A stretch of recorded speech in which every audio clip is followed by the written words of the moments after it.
Hello, everyone, and welcome to this week's edition of the UGA Sports Sunday Night Call-In Show. I'm your host, Paul Meharry, joined by my co-host, as always, Jason Butt and Ben Choppy Bachman. This week, guys, we're going to dive into the NFL Draft. It's starting Thursday night. The Dawgs have 13 eligible players that could be selected and up to 5 potentially in the first round. So we want to kind of break down each of those guys, where we see maybe a best fit. Obviously, we want to talk about Stetson. There's a lot of stuff coming out about him this past week or so, saying he's undraftable, things of that nature. So we'll dive into that. The Jalen Carter story, the saga of Jalen Carter, we'll dive into that, as well as could Nolan Smith get drafted above Jalen Carter? Who's going to be the first dog off the board? We'll talk about that as well. Georgia had 15 players drafted last year, so they can't, go over that this year. They don't have that many players in the draft pool, but we'll talk about each one of them. Before we get started, though, guys, we'll go around the horn here. Jason, but your weekend, it was short, I'm sure, but how'd you fare? I don't know if I can talk about that here. I'm just playing. Okay. I'll say betting wise, because I'm a degenerate on that. Yeah. Yesterday was great. Today, not so great. It's funny how that happens. And question on the betting front for Paul. It isn't in Georgia. It's illegal. Sports betting. There's a lot of illegal things, Ben, and there's ways around them. So let's just keep that moving. Okay. Got to get that fixed. Got to get that fixed down there. That is just stupid to me. Of all the states, that's one of the biggest states. I bet you, regardless of political party, the next governor will probably change that. Just Brian Kemp just doesn't want it. That's really what it comes down to. Yeah, I'll eventually get it. Until then, we'll find ways, Ben. We'll find ways. And speaking of finding ways, did you find your way back home this weekend, Ben? I heard you had a big party on Friday night. You got back home? You're good? No, the last time I went out in Towson, Maryland, did not end up well. I was knocked out on the side of a Subway. My buddy had to come get me. He's like, dude, you're laying on the ground of a Subway. I'm like, never even eaten there. No, I think my weekend overall was pretty good. There you go. It's been the same old the last 3 weekends, but overall pretty good. And hopefully one of these days I might go out to Camden with Jason, and maybe we will actually get hammered out there and have a good old time. That would be great. I'm up for that. Yeah. So I've been I don't drink anymore, but I've experienced hammered Jason. He's quite fun. He's a quite fun guy to be around. Really. I've heard some old stories about Paul and some threads on the board about some old ladies that he used to be with. So yeah, man, Paul in his prime must have been an animal. This Paul, it was a steep downfall for Mr. Meharry. Steep downfall. But guys, as always, man, if you guys want to join the show, you know how to do it. The link's in the description. You click that, you get it put into a virtual waiting room. We're able to see your face, and we'll put you into the show. I see we already got Eddie from Acworth waiting. We'll bring him on here in just a second. But guys, we also, if you're a little camera shy, it's all right. No big deal. We want to know where you're watching us from. We do that every show as well. So go ahead and put into the live chat where you're watching us from. We'll throw it up here on the screen. I already see we've got Andy Stowe over here and Joe Huff. Saying Royston's in the house, and apparently Andy Stowe lives in Royston too. Isn't it the home of Ty Cobb, right? Ty Cobb, yeah. Yeah, there you go. I learned that in my Georgia Studies class back in 7th or 8th grade, I think. But if you guys want to join the show, do that. If not, no big deal. Just comment in the comment section, and we'll jump on it from there. Before we let this lower third go too, guys, the Rogue Shop, rogueshop.com, use promo code Bulldogs10, get 10% off your order. They were running a 420 special. So if you're members of UGA Sports, get 30% off. So make sure to check those guys out. And you will fail a drug test, though, just to let you know. Let's bring in Eddie from Acworth. Eddie's sitting back porch living. He's got brick pillars, so he's got money. How you doing, Eddie? Man, it's a beautiful day. Can y'all hear me? I'm using new headphones. Can y'all hear me? Oh, yeah. Okay. Yeah. Sorry. Yeah. I mean, I had to come out here and enjoy this evening. It's just perfect. It's been perfect today. So, man, by the way, can I interject this real quick? The 2 listeners you just mentioned from Royston. Yeah. My wife was born in Royston, Georgia. So it's all coming full circle. What's happening right now? Yeah. Is that not crazy? Yeah. Maybe Andy Stowe is your long lost son, Eddie. You just don't know. Paul, my sources say there were a big NIL event the other day, and it looks like Eddie might have been one of the people at that said event with how this setup is looking. Yeah, I'm sure. Well. Yeah. But I'm curious to learn more about Andy's family being in the movie, like the old '90s movie Cobb. Yeah, I'm curious. Yeah.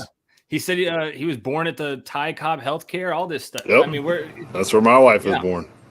Wow. Look at this. Look at Three Life. It's just it's all a simulation, folks. It's all a simulation. But anyways, let's go into another simulation, a NFL mock draft simulator. And I guess the first question that I have for you guys, like I said, we'll throw it around the horn here.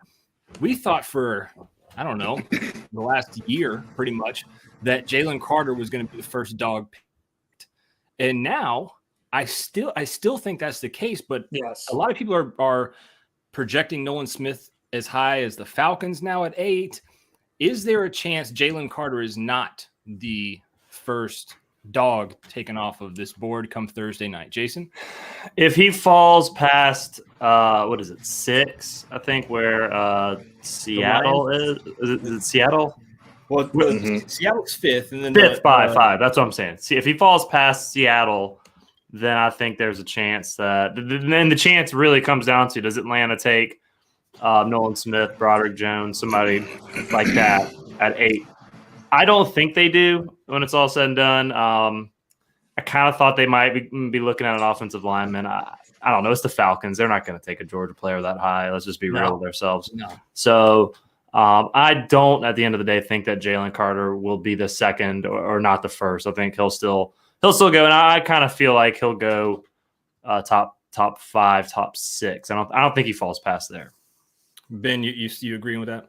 Yeah, I was just laughing because I find it funny that the one team that would be able to have Jalen Carter not be the first Bulldog taken would be Atlanta, would be the team to do that, which to me would be funny that everybody wants – they finally take a Georgia player and they take Nolan Smith over Jalen Carter, and then it would just still be a riot that they took a Georgia It would be, yeah. Because they passed on I just think that's the only team that can make that decision. I don't think it's going to happen. I feel pretty confident he goes 5 to Seattle, just knowing Pete Carroll's history and they need it.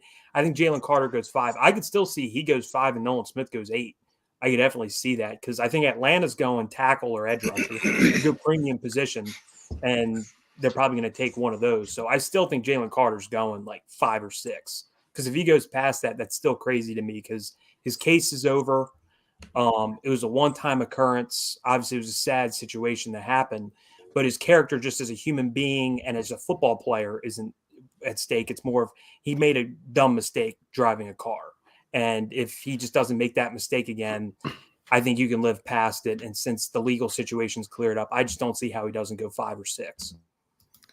Eddie, you agree with these two guys? Jalen Carter is probably the first dog off the board, and Nolan Smith probably follows him.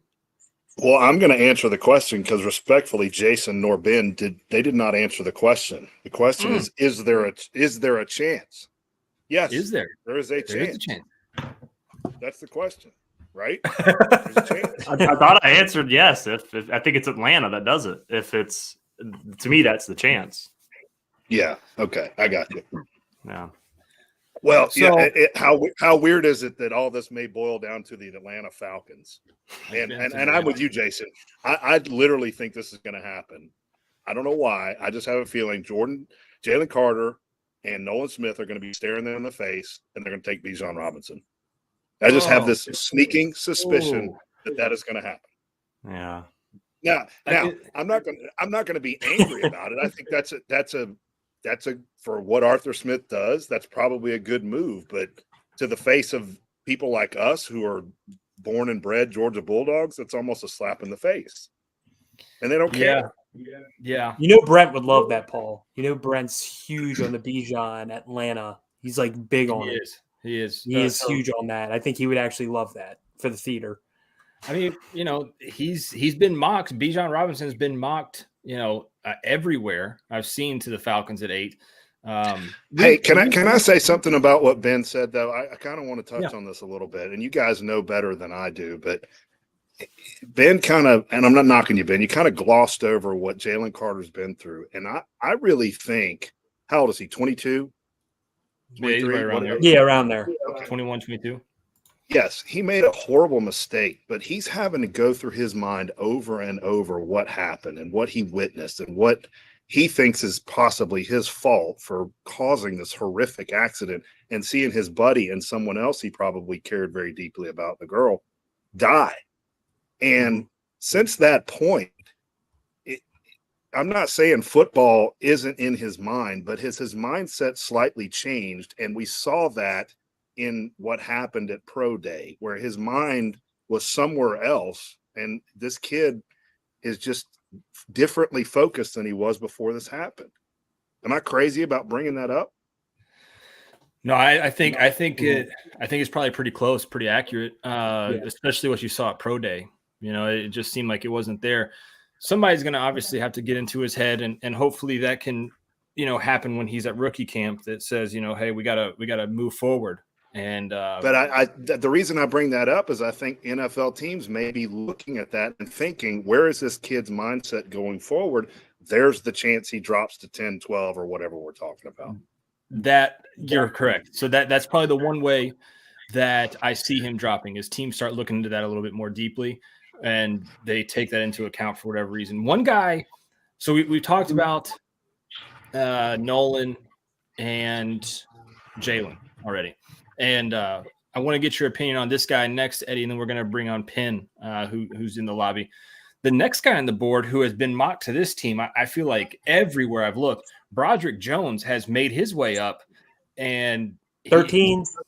13 to the Jets. I mean, this is almost Every a mock mock right draft. here. Every mock draft, this is – I look at Broderick Jones, 13 to the New York Jets. He's the third tackle taken off the board behind Paris Johnson and the Northwestern tackle, Peter Skoronski. But here we are. Broderick Jones, who we thought, he probably could be a first-round pick, is now in the top half of the first-round pick at 13. Yes. What do you think about that? I think he could be the first lineman taken. Yeah, I don't think that's out of the question. And I think he'll be I think there's a decent chance he gets taken before Nolan. Not before Jalen Carter, I don't think. But before Nolan, I think he has a good shot to be taken before Nolan too. Because when you look at Broderick, he was a weird case that every time you go into the combine, usually guys are slightly smaller height-wise. They measure like an inch and a quarter or a half inch. He was listed at Georgia at 6'4". He measured like 6'5" and a quarter, and he was the most athletic guy there. Like, his long-term ceiling is the best of all the offensive linemen. And when he came in that national championship game, now to tout Brent and his Pro Football Focus, he was the highest graded player when Georgia won the national championship in that game. When he came in, the game changed. He pancaked Will Anderson on 2 plays. I might be able to find him. He pancaked him on 2 plays. He dominated him.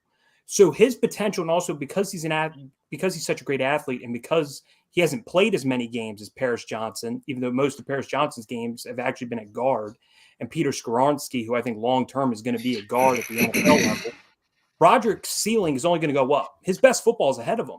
So when I look at that and I go, and this guy's character is elite, he might be the first lineman taken, and that's a premium position. So I wouldn't rule him out going in the top 10 because of all those factors. Now, do I think he's probably going to still be the second or third lineman taken? That would be my guess. But him going as the first lineman taken shouldn't shock anybody. No, and I 100% agree with that. I definitely can see him going top 10 for all the reasons you outlined. I don't even know if I want to say anything else because it would literally just be verbatim of what Ben just said. I think that it could be a decision between Paris Johnson and Broderick Jones when it's all said and done for the first tackle taken in this draft. Which seems kind of crazy, right, Eddie? Looking at this, now the season's over. It does, but I'm going to point back, and this may be a silly comparison because it's 2 different kids, different players, but look at Jamari Sawyer. This has got to weigh into their thinking. When one of the coaches, didn't they say that Jamari saved their season, something along those lines? Yeah, the Chargers. The Chargers. And he saved their season. What a draft pick that kid was. They got to look at that and say, these Georgia tackles, they're on another level. We need to look at this kid harder. Yeah. I mean, and if he goes to the Jets, who knows? He might be blocking for old Aaron Rodgers. That would be I know who the Giants tackle is? Andrew Thomas. That would be pretty cool. Mm-hmm. Yeah. He might be the best left tackle in football. That's crazy. That's a big sell for Kirby. And I'm going to go on record saying this. We can do another show on this. But briefly, I think Andrew Thomas is the best player of the Kirby era. I just do. Ooh. That's just my hot take. That is a good idea for a podcast. Just kind of rank the Kirby era players. That is. Huh. Yeah. It'd be tough, but I think it'd be fun. When we get into the dog Yeah. days of summer, we can definitely pull that Right. one up. Sure. I like that. I like that a lot. Eddie, I hate to kick you out, but we got Penn waiting. Oh, good. We're Absolutely. going to go with the reliever here and Thank see you, what we boys. can get these next few. Hey, you take it easy out there, Eddie. Put your mosquito All right. spray on and I don't. take it easy. That's another reason I'm out here. I don't need it yet. They're not out here Oh, yet. yeah, true. They're not out yet. Yeah. You're right. Glorious. The snakes are, but the mosquitoes are. All right, Eddie. Thank See you, man. boys. See you, Eddie. All right, let's get Penn on. Hopefully here. an Orioles reliever, not your Braves relievers. They're not Yeah. doing so well. Trust me, Yeah. I hear from this man all the time about the Braves bullpen. Right. Let's bring on old Penn. What's going on, Penn? Hey, boys. How are y'all doing today?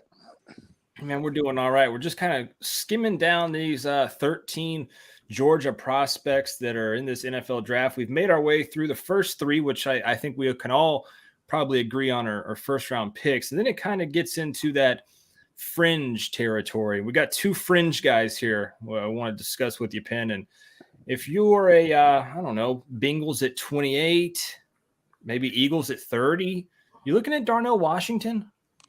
I think you have to. I mean, I think anybody who needs a tight end and who needs some help in the run game, I think you'd have to take a Bengals. look at Darnell. Yeah, the Bengals are Mhm. a perfect example of needing help in the run game. I mean, Burrow has just been, beaten up over the last, 3 years, and I think he would be a great.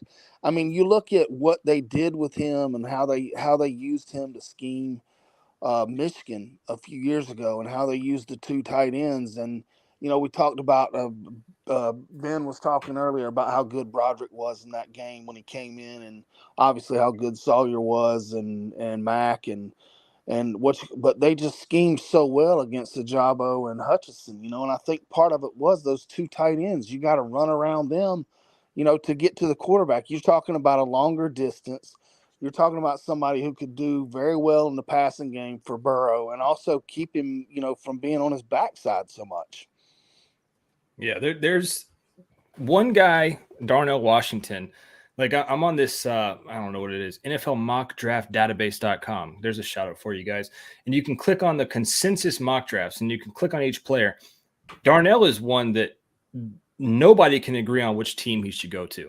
I mean, we've got Saints here. We've got a Bengals. We've got Cardinals. We've got Dolphins at 51, Chiefs, Bills, Chargers. I mean, everybody's just mocking Darnell to go somewhere in the late first round. And then you go to other ones and he's not in the first round. I think this is probably where Georgia's first rounders stop is after Darnell Washington. He's probably the last first rounder for Georgia. They'll have 4.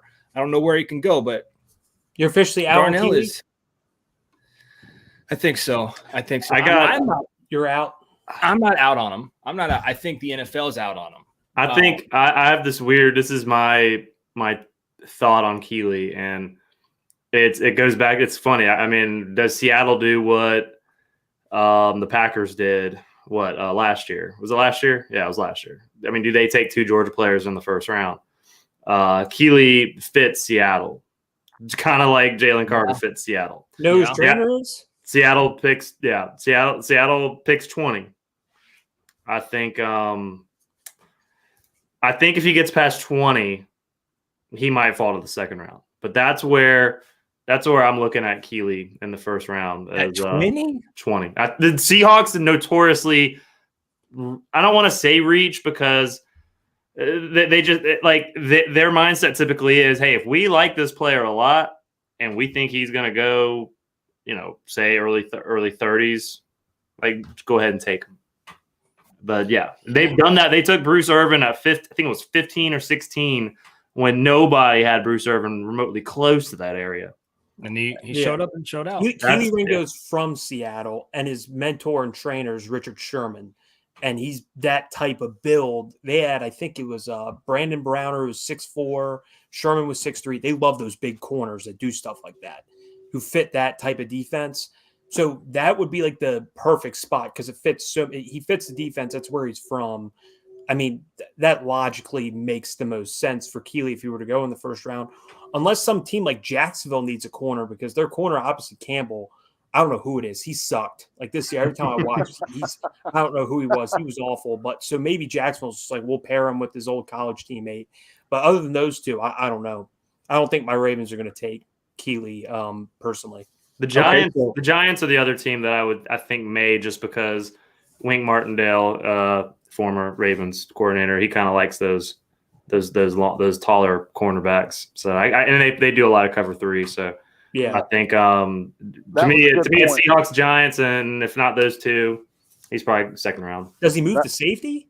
Yeah, that was a really good point you made. I think both Jason and Paul are right. It's just going to take a specific team to like him, but I think more than likely he'll probably slide into the second round. Like Ben has said, he may be more suited for safety, but a team playing cover 3, like you said, Jason, that's the team that's going to like him, and he's really, really good in that role. I mean, a guy that runs a 4.3, it's not like he's slow or Richard Sherman was a 4.57 guy, and he's physical. I think it just may take him a little time. I also think he had a lot going on, and he's a little bit like Jalen, but in a different way, in that he had a lot of stuff going on with his mother, at the end of the season. Yeah. And I think his focus wasn't there. If you look, it wasn't the initial coverage. I mean, watching him, I was there for both the SEC title game and the Peach Bowl. And he just lost in the scramble drill. It wasn't like Harrison was beating him. And I watched him. I don't know if you remember, we didn't recover the fumble. But he tracked Harrison down across the field to cause a fumble that ended up going out of bounds. He did. He was clearly faster. I mean, it was not even a contest. I mean, he was 2 steps faster in a 10-yard go in that situation, and he caught him so fast. It wasn't for speed; it was a scramble drill, and that's what was getting him killed in that game and against LSU. LSU was the same way. It's like he lost focus, or I'm not sure. I do think he's got a chance to be a first-round pick, but I think he'll end up in the second round somewhere.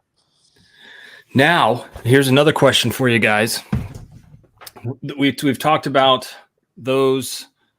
How many players is that? 5? 5. Yeah. I'm assuming now we have 8 other guys to discuss. One of the best Georgia draft pick out of the 2023 draft will be out of those 5, or one guy we haven't discussed yet, maybe Stetson Bennett. Look, I'm here to entertain. Okay. Here to poke the bear, if you will. Okay. I think it's probably one of those 5, but the next guy up that I think will be taken off of draft boards, because it's kind of weird for Georgia in the sense that they have these 5 guys that could go first round, early second for Keeley and Darnell, in the first 50 picks, let's say it that way. 5 guys in the first 50. And then it really kind of drops off in the sense that Kenny Mack or Stetson, I would assume, are the next guys drafted. I think it's Chris Smith. Really? Yes, I think it's Chris Smith. I think the best value, guys, is none of the 3. I think if you're talking about best value, the best value pick in this draft for any Bulldog will be Warren McClendon. It's going to be Warren McClendon without a doubt. Just like Sawyer last year, people are sleeping on him. His resume is untouchable. The same with Broderick Jones. The same with Sawyer. It drove me crazy. The Falcons are an hour away. You couldn't call over and say, okay, if you're going to take one of the 2, would you take Schaefer? Would you take Sawyer? I mean, that's just idiocy beyond anything I can comprehend, because those guys have blocked everybody. Okay, we discussed that. Yeah, that was. Yeah, that one is unforgivable. That was maybe Paul's greatest rant of all time, is when we just said, Paul, talk about the Falcons for 10 minutes. And that was just maybe the most entertained I've ever been by Paul before. Yeah, that was rough. That was rough, Penn. And I knew it was gonna happen when they drafted Schaefer and they didn't draft Sawyer. And then, like Eddie said, Brandon Staley from the Chargers was like, "Hey, Sawyer saved our season." Like, no shit. I bet he did. Right. The 6th round though, how does he slip? That was the other thing. I think McClendon's going to go in the 5th or 6th round for somebody, and he's going to be starting by the end of year 1 or the beginning of year 2. I mean, I think he's one of those guys that's just seen it all, and he's coming in, and it's not like he's going to see something.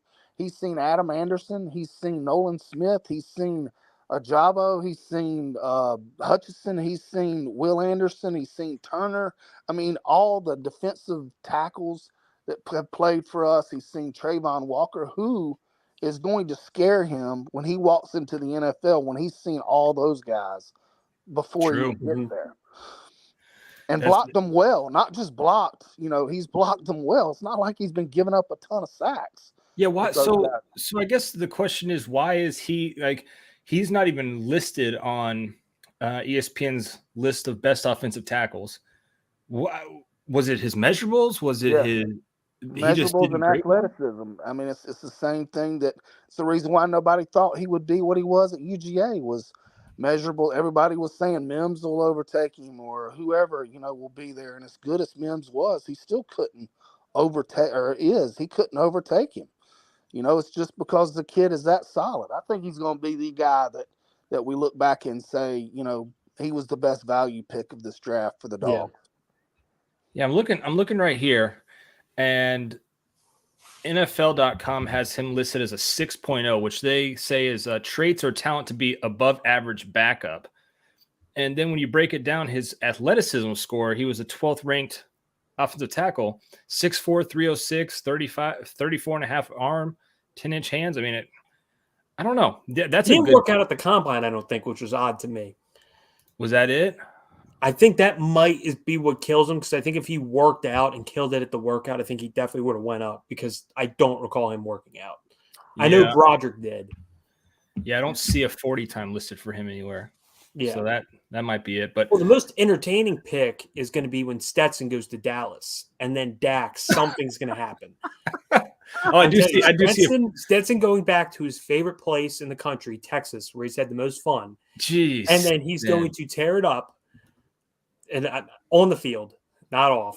And he's going to lead them to playoff success. Might be even a greater story than winning Georgia title. If he wins in Dallas in the playoffs with all he's done, is going to be like the NFL wants that to happen. So what round do you think that is, Ben? Oh, I think it's fourth or fifth. Yeah, you wanted to bring him up. I think it's fifth. I think the most entertaining place he could end up would be Chicago. I mean, we'd finally get the answer. Who's better? Stetson Bennett.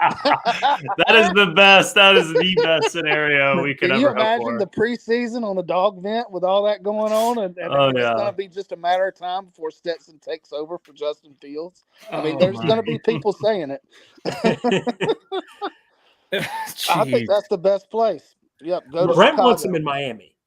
Yeah, I've talked to Brent about Stetson, and we both kind of came to this consensus that there's a 3rd round pick for Miami.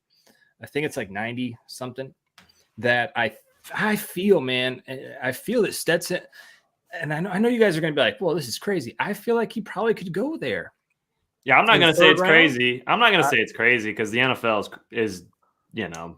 I got a quick prediction. Brady's going to end up in Miami before the year's out this year, I think. I think Tua gets a concussion and they bring him back in Miami before it's all said and done. Tua does need to hang it up. Yeah. I'm sorry, Tua's got hanging up. Well, Tua came out and said, he was like, they asked him about hanging it up. He was like, no, I can't. I have a family and I have my son now. And it's like, isn't that the opposite reason? That should be the exact reason you want to hang this up so you can still hold on to him. Well, his dad used to whip him with a belt when he had bad games. He's probably still scared of the belt coming for him when he's done. I mean, that poor kid at Maryland probably got his ass beat regularly. Jeez. Wore the belt out, huh, Penn? Wouldn't you hate to be Talia right about now on that belt? You got to compare yourself to Tua. He probably, good Lord. He probably had to change belts and then go. He used it so many times on that kid. Dear God. It is awful, but that is true. I mean, they've read that. He said that's how he used to motivate him was with the belt, which is insane. Yeah, they went on camera with ESPN and told that story, and I think much of the nation was like, wait, what? You're freely admitting this? This is crazy. Yeah, Oh, he man. doubled down for sure. That's but I do think Brady's going to end up in Miami. So, Well- that would also answer the question if he gets drafted by Miami, who's better, Stetson Bennett or Tom Brady? I think we could probably figure that Yeah, one we out could- as well. Yeah, we could see that as well. I mean, I think overall though, probably 5th round for Stetson. I agree. I'm thinking 5th. I teased it at the beginning of the show because I saw it, and I don't even know if I guess it was true. I don't know. Everything on the internet is true, right? Abe Lincoln said that one time. Yep. And you guys just went with that shit. All right. Anyways, no, I saw something where there was a team saying that they have character concerns over Stetson, and he's off their board, and he shouldn't get drafted. I don't feel like there's character. Just because of the Dallas incident? I They guess. say the interviews, he was like, he's kind of he would pause and, he really tries to give. I think he just weirded some GMs out or something. They said his interviews were wonky or something. That's a great way to put it, Penn. It's not that does it on purpose, but his interviews are always like he stops and he pauses and he wants to give you something, but sometimes it's just word salad and you're like, what the hell? He didn't say anything, but he thought about it for a long time. And I could see that. Like you're in a 30-minute meeting with this kid and he's like trying to give you philosophical answers, but really he's just giving you a word salad. And you're like, yeah, this kid's kind of weird, man. A little, yeah. Like what? I don't know. I don't see any character issues. No, that whole absolutely. thing could happen to anybody. What happened out there? He's looking for his girlfriend and knocked on the wrong door. He's an idiot, but that's not something where there's character concerns over breaking the law or. Shoot, that happened to me a couple of times in Athens, just trying to find my way home. Seriously, I couldn't find my car coming out of Logan's one night after I had too many Roadhouse iced teas, and it was just in the parking lot. So I can't imagine, why they would. Ben's never questioned me as his leader, so I think I'm all right. We lived over off of Cloverhurst one year. It's over near Snelling Dining Hall, and one of our buddies had his frat brother come up from Valdosta State, and we went downtown and we lost him. His name, I'm not going to say his first name. His last name was Domer. We called him Domer or Dome. So we lost him though. And we get back and we're like, dude, he's got nowhere to go. This is the only apartment he knows up here. And we go out on the porch and we're taking part in some porch activities. And we look down in the parking lot and Domer is running shirtless through the parking lot. And there's no way in 400 hell that he knew where he was because we lived off Cloverhurst. You had to go back roads. Oh, yeah. We're like, Domer. And he looks up. He's like, oh, my God. He starts bawling his eyes out. He's like, I was just running, man. I didn't know where I was. And he comes inside. So, yeah, we've all been there. We've all been there. I feel for Stetson on that, man. Yeah, I agree. There's no it was God sent that we found Domer that night because he just ran by and was just running. And lucky for him, we were outside. But I don't know. I think everybody has that kind of story, and I don't see any issues with him. A lot of people say you were talking about that he's not going to slip. He won't. That Baltimore may take him with Monken.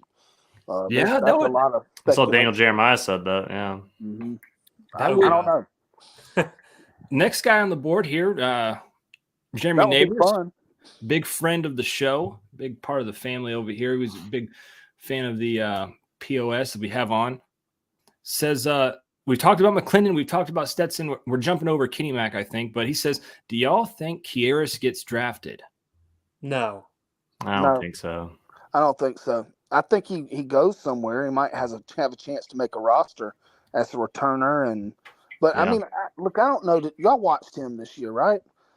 He should have played more the last few years, but he's over on the. I watched him specifically in the SEC championship game. That guy is stretching nonstop in between possessions and in between plays. It makes me think that he is hurt or that there's something, wrong with him, more than what we've heard. Some kind of injury or something that's not right because his production when he's in the game did not match the amount of snaps he got. And they went to him on that most important throw in the Peach Bowl, Ohio State, after they hit Arian, the first throw or second throw. down the seam was to Karras. I mean, that's who they went to. So why he didn't play more, I have no idea. Here's another one, guys. We'll get back to Kenny Mack too. Robert Beal. Yes. Robert Beal gets drafted. I think he's sixth round. 6th, 7th, because he also tested well. He did. And Robert Beal, I think, could be the no, I'm not going to go that far. I was going to say the defensive version of Warren McClendon. But Warren McClendon, I think, will eventually start some games in the league. Robert Beal's good. And I think he's been overshadowed a lot at Georgia. And some of it's his own fault, got passed over in the depth chart and had to stick around and kind of fight his way through everything. But he led the team, was it last year? 2 years ago? Sacks. Mm-hmm. I mean, he can get after the quarterback. He's played in big games. SEC graduate, which never hurts. He graduated from Georgia. He was around long enough, so good thing he got his degree. But I think he's a guy that could definitely make a roster. Special teams guy, backup, outside linebacker. Yeah. Good player. Jeremy Pruitt commit. Oh yeah. Jeremy Pruitt commit. Robert. Oh God, he was. Wow. Hard to believe. Wow. His story's the reverse Darian Kendrick, in that I think testing well may have got him into the draft, and that's why I think he'll be a 6th rounder. But I could see him producing kind of what Penn was saying. I mean, Kendrick did not test well last year, and so a lot of people figured he wouldn't get drafted, and he still got drafted, and then he ended up playing a lot. And I could see Beal finding a role for sure as a rookie, being kind of a late round gem. Yeah, I agree. He's always seemed to do well when he's gotten his opportunity. He didn't get a lot of opportunities until injuries and Anderson's case happened for sure. What about, and this one's intriguing to me, guys, because I think it could go very well or not so well for Kenny Mack. What about Kenny Mack? Where's he sitting for you guys? Man. Currently, right now, people are saying 5th round for him. That's crazy to me. I'll take him in Baltimore all day. I think he should be much higher than the 5th round. I think he should be a 3rd round kind of guy. 4.6240 is what kind of held him back. Verticals 26th percentile. His 3-cone. He does just put the film on. He does so much. I'm telling you. Yeah, I mean, I think again that's. I'm sure teams, they look at it and that sort of stuff when you're comparing him to other players. It's you can mark him off. Put him below other guys, but I mean, what he does in the passing game is not that many running backs can do that, and that is something the NFL has been turning to. And look at Tony Pollard. I think that's probably a good comparison for Kenny McIntosh, in that Tony Pollard is such a well-rounded running back and has slowly over these last few years been able to overtake Zeke Elliott because he can do so much more than Zeke Elliott can do within the whole offense. I agree. I think McIntosh is going to do he's one that his testing didn't match his film at all. I mean, not even close. And last year I was the guy who said I didn't think he was going to be our best running back. I said Milton was going to be the guy. If y'all remember one of the shows before the season, I think he really proved his pass blocking improved. That was a big problem that he had. I think he's going to be terrific for somebody, and I cannot put my finger on who he reminds me of. Maybe a Kenyon Drake type guy. I think he could be somebody, although Drake's a little bit faster than he is time-wise, but, somebody who can get between the tackles when you need it and somebody who can, go out in the pass routes and block. I think he'd be a good special teams guy. I mean, I can't imagine. I know he's going to go 5th, 6th round, but he should be going 2nd, 3rd, or 4th round, in my opinion. I think he's one of the best running backs in the draft. I think what hurts Kenny Mack, though, is there are a lot of running backs, and a lot of teams fall in love with their guy, right? And it could also help Kenny Mack. He could be that guy for a team that has a 3rd round pick, and that's their guy, and they want Kenny Mack. But Bijan, Jahmyr Gibbs, A-Chain from A&M. Mm-hmm. I mean, Zach Charbonnet or whatever his name is from UCLA. I mean, there's some good backs in this draft. I've seen people have Charbonnet going in the 2nd round, and I'm like, they're really having Kenny go in the 5th? Or I've seen someone have Kenny in the 7th, and it's like, you're going Charbonnet in the 2nd. I'm like, Yeah, Doesn't seem right. it's a good value. It's a good value pick. I agree. You talk about those guys. I'll ask you a question. Outside of Bijan, you going to put one of those guys in place of Kenny Mack on our team last year? I'm not putting A-Chain or Gibbs to run between the tackles or in front of Kenny last year. Not after the Missouri game. He was by far, in my opinion, better than those guys. Now everybody loves Gibbs. I've heard that, and I know he's fast and quick. But I mean, look, he had Alabama's line in front of him blocking last year. I really think he's probably the most overrated prospect in the draft just because he's so light. He's 194 pounds. There's not been a single – Ben and I had this discussion. There hasn't been a single guy like that. I think the Shady McCoy is a big comparison. He was 205.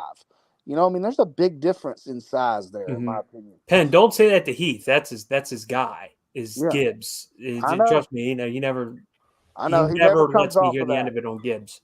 Yeah, I definitely would probably take Gibbs over Kenny Mack. And second half of the year, Kenny was better. I got to give and probably Tank. I'd probably take Tank over Kenny Mack too. But I'm a big Tank guy. Been a Tank guy.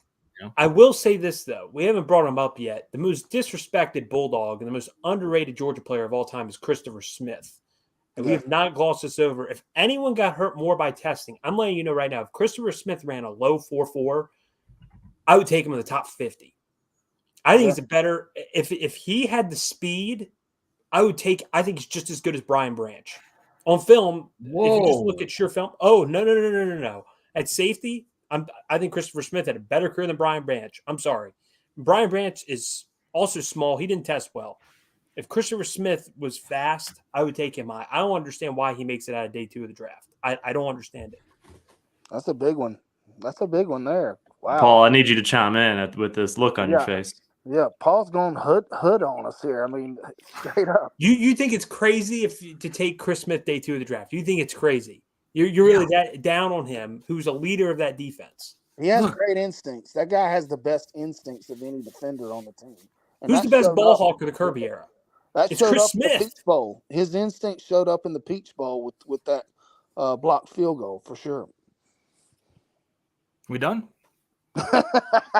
Paul, I don't know how you're going to win this one against me. I'm just letting you know. 5'11". You're getting knocked out. Look, 5'11". So he's in the 22 percentile of safeties. He's 192 pounds in the 15th percentile of safeties. So he's 5'11" for a safety. That's your criticism? And he's 192 pounds, okay? And look, I love Chris Smith, dude. I remember going and watching him and, seeing him at 7-on-7s when he was 15, 16 years old, talking to him, his dad, William Poole, his dad. Like, I love Chris Smith. Chris Smith and I talk all the time. I like Chris Smith. But to say he's a second-round safety, that's a little high. I think the 40s what killed him. If you told me he was 4'4", I take him. So just so everybody knows, his 40 was 4.62. His three-cone drill 7.45 in the 2 percentile of 3-cone drills. None of his numbers look good. You turn on the tape, yes, he looks great, but I think he's like a 4th-round guy to me.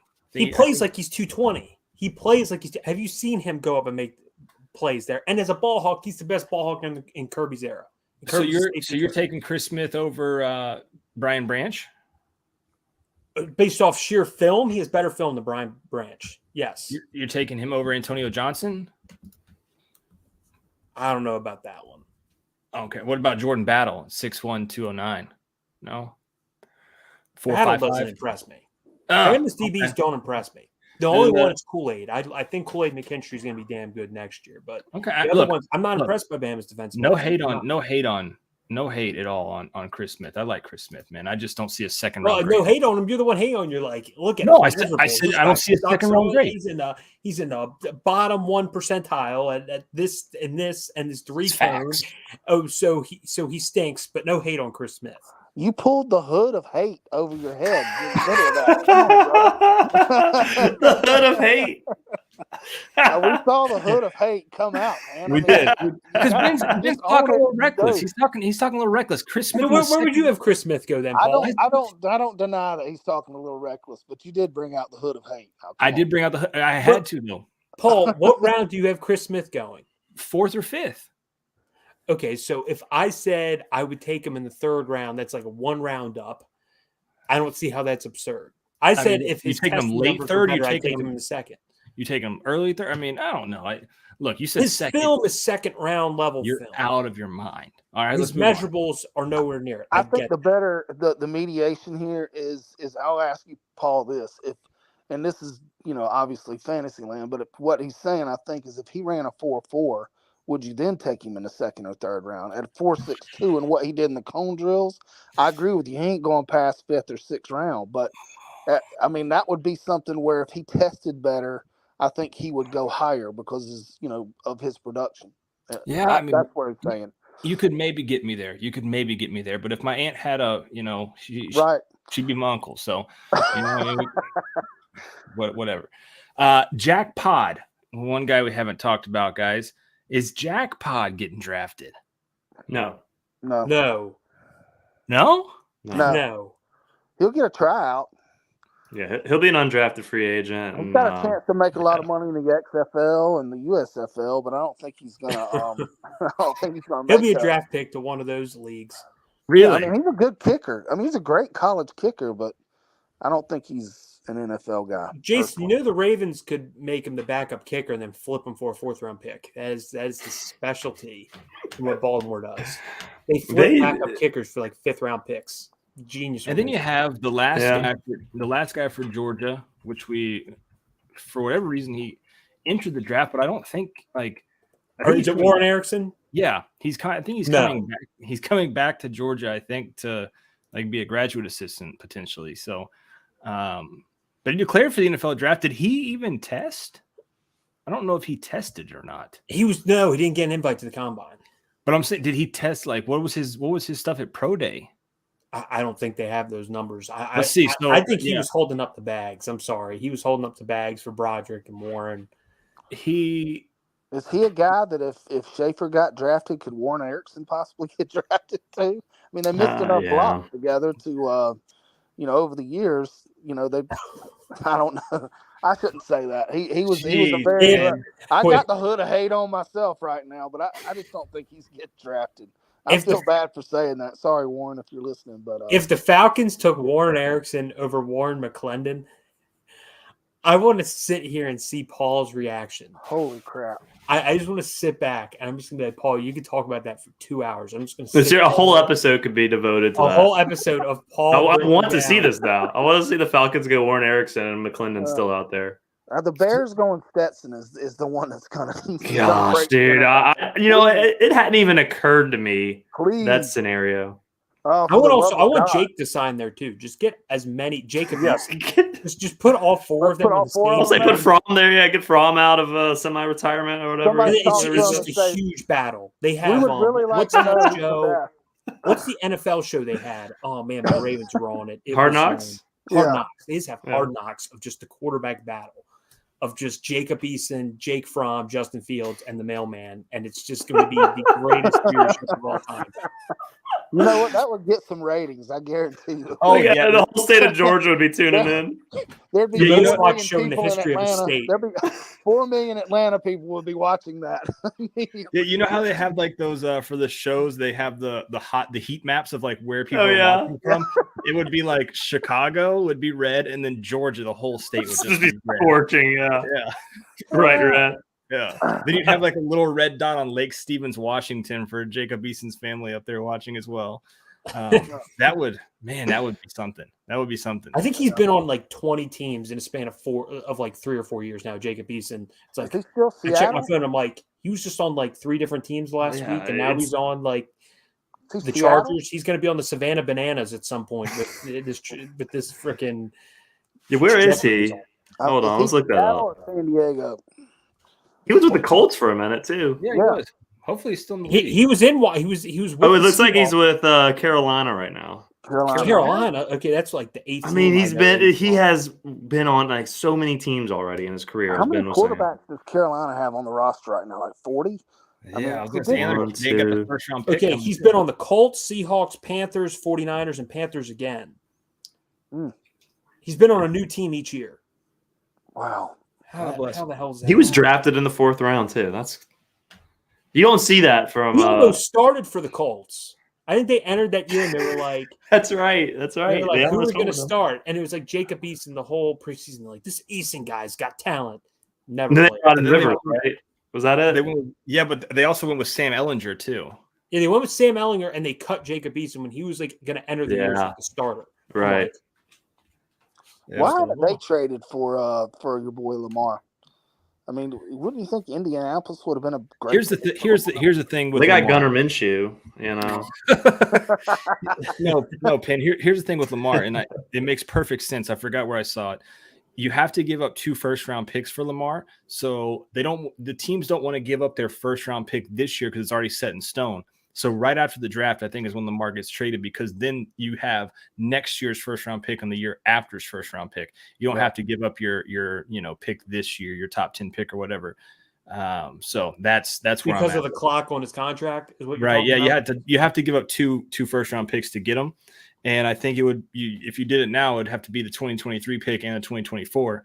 Whereas you could bank on him coming in and saving your franchise, and you're not having to give the Ravens a top 10 pick. You give them a 25th or 26th. So if he's gone, I pray it's Houston who does it. Because if that second pick comes, oh man, you're not getting that pick though. You're not getting this year's pick. They're not going to trade before Thursday. Yeah, they're waiting until after the draft. No, but here's the difference with Houston. They have 2 first-rounders this year.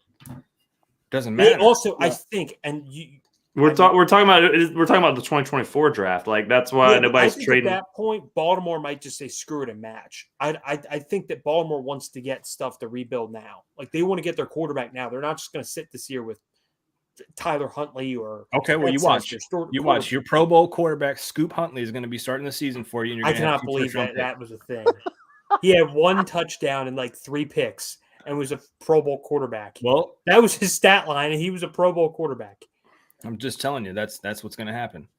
How was that a thing? So, because nobody cares about the Pro Bowl anymore. Hey, he had Joe Burrow beat in the playoffs. I mean, freaking 3-yard QB sneak fumble for a 99-yard touchdown. Foster Moss has a incredible comment over on YouTube. I don't want to put it on the show, but props to you. Yeah, I see it. That's That's a great comment. It's just a little kind of about my joke I had earlier. Probably shouldn't have said it either, but whatever. We'll move forward, move past it. Penn, it was great having you on the show. We're going to wrap up here. We got about 8 minutes left. You looking forward to the draft on Thursday? You going to? Oh yeah. I'm gonna watch a nacho spread or what? No, it's one of those weird events where I watch. I watch every round. I do too, I'm man. psychotic. I don't know what's wrong with me, but I literally my wife watches every round with me. If you can believe that. Crazy. She's a keeper. She's a keeper then. I know. Absolutely. It's 22 years, so we're pretty good so far. There you go. Oh, I do have a question. Awesome. What network are you watching for it? Ooh. Man, I flip back and forth between ESPN and the NFL Network. But you have to pick one for the first round. You go on NFL Network, you go on ESPN. Penn. I'm probably going Kuiper. I can't. I don't know why, man. It's just a. It's a. You just can't quit him. You can't quit him. Yeah, I literally can't. I have a story about him. My first job is at ShopRite bagging groceries for him. Oh, really? For Mel Kiper specifically, just him. My Whenever he brother, came in, you just Jason may know the high school. Jason, do you know Calvert Hall? That's where Lawrence. Yeah. I know my brother's a Calvert Hall guy.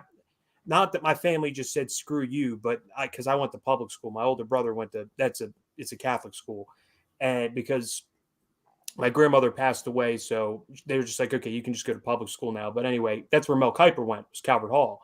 So I would go to basketball camp there, and I would meet him all the time, and then I bagged his groceries for him. It's like my first job because he lives like 2 streets over from me. So I've known him a while, even though some of his takes I'm like he's the king of he's the original Paul of the Will Levis fan club. That is Mel Kiper, which I cannot stand. But Mel Kiper, I gotta support him. He's a Calvert Hall guy. He's a Ravens Orioles guy. So I gotta support him. He's been jumping on the Dogs here lately, though, a little bit. He was really down on some of them last year. His radio show, he was not liking Trayvon all that. He has a radio show. Oh yeah, well he's on at like 12 o'clock on Saturdays, where he's not on every week, but he has a show. Yeah, I mean he's good. He's good on the radio. I mean with Dari. Yeah, that's right. Yeah, he's very good. I enjoy his show for sure. I mean, I don't know. Maybe I'll switch it up, but for right now I'm gonna stay with him. But I appreciate you boys having me on. Y'all have a good one. And please take care of Ben. He needs all the help he can get. We're trying. We're trying, Penn. Doing our best. Yeah, See you, boys. see you, Penn. Take care. That's Zinger Dog over on UJ I will say Sports.com. quickly, what networks are you guys watching? Yeah.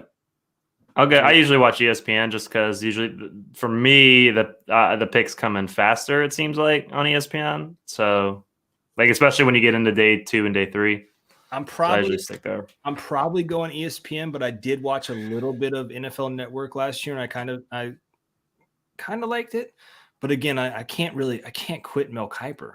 Like I just can't. Mel Kiper is like a part of the draft, even if you hate him. It's just like. But I love Rich Eisen though, and he's on NFL Network. Jeremiah's good. Like if we're just talking about analysis, well, of the Jeremiah draft, and Rich Eisen, yeah, like I like them. I like them over there. And he's the best. Who's the host of the draft for ESPN? Isn't it Greenberg now? Oh, I don't know. I think it's Greenberg because I think what was his name? Trey Wingo. I think he's been gone for a while. Yeah, Wingo's been gone for a good while. It's Mike Greenberg is the guy. Which he's good at his job. He's just not like an NFL. Yeah, that might make me switch over. That might make me switch over to an NFL Network. Hold on. Andy says, "How do y'all feel about the College Game Day guys on there? What they're on there? Yeah, so ESPN will bounce around and they'll have like the college analysis for these players, which makes total sense. Which I actually like that. I think it's good, but like they put it in after so many years that it's kind of hard to like get behind. Like I think it's good if you're like a new viewer to the draft, but other than that, it's kind of like you're so used to the normal analysis from like ESPN or NFL Network that it's like, why am I watching Kirk Herbstreit? Like they did Corso used to be on there for like the first round. I'd be like, Lee Corso doing the draft. Does he even know these prospects? Like I just rough. Well, it's good. It's good in the sense of I think for some of the the deep guys, the FCS and the D2 guys. I mean, that's where Kiper and McShay come into play because let's be honest. Kirk Herbstreit, David Pollock, they're not looking at those guys. They haven't been looking at those guys. But I think when you talk about that first round and especially the big name guys, and they can really, especially guys that fall in the draft that were big name college guys. I just think like the fact that they have been able to see them up close in a non-draft light and just a pure play, I think it does add good context to their show. I really do enjoy it. Reese Davis as a host for the NFL draft might be decent. Yeah, I don't know. Day 3. Yeah.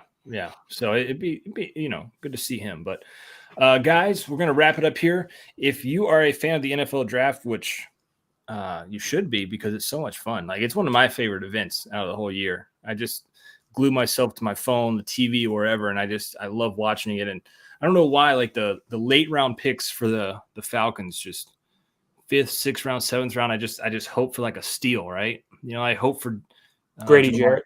I hope for Jamari Sawyer, and sometimes you don't get him, but I hope.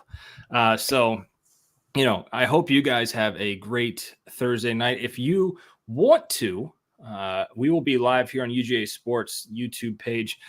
Blaine Gilmer, No Sean, and TK will be doing a live show for the first round. And then I think myself, Dane, maybe Ben, Jason, Brent, I think we're all going to hop one point throughout the show and kind of give our analysis. So we'll be on there for a little bit. So, all right, guys, we will see you later. Before you leave out, though, if you could hit that like button on this video.